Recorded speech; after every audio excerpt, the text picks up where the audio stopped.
When I was working in my master's in counseling, I studied someone named Karen Horney. And she talks about this really interesting theory about the three ways that people can move. And I think it's the three ways that animals can move too.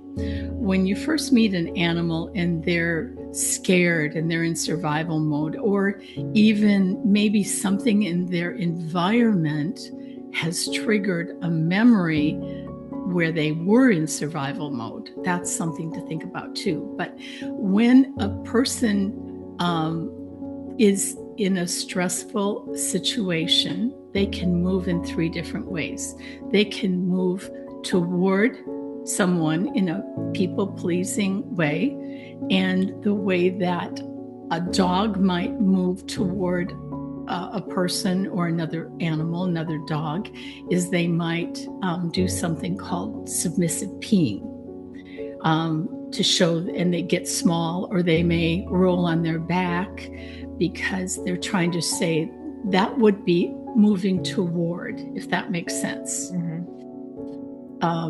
And in people, it would be people pleasing, like whatever you say, I'll do. But another way that people and animals can move is they can move against. And against would be in an aggressive way. Let's say that you are in a conversation with someone and a person gets triggered about something you say, and they right away start yelling and getting aggressive.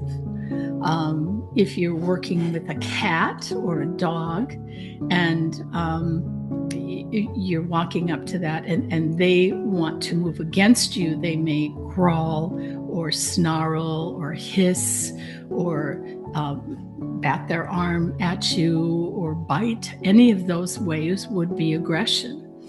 And then, of course, the third way that people and animals can move is when they're in survival mode, they can move away. And moving away is isolating and just getting away from you. And the other thing I want to add, which isn't maybe necessarily in Karen Horney's theory, dogs especially, and maybe cats too, they can freeze, which is what we sometimes call deer in the headlights. And if an animal is in a frozen state, they're like paralyzed. So if you pay attention when you're first meeting an animal and you see any of those 3 or 4 behaviors, know that that animal is not comfortable. They may be coming towards you because you think that they're so happy to see you, but they might really be in an overwhelmed feeling of chaos and survival.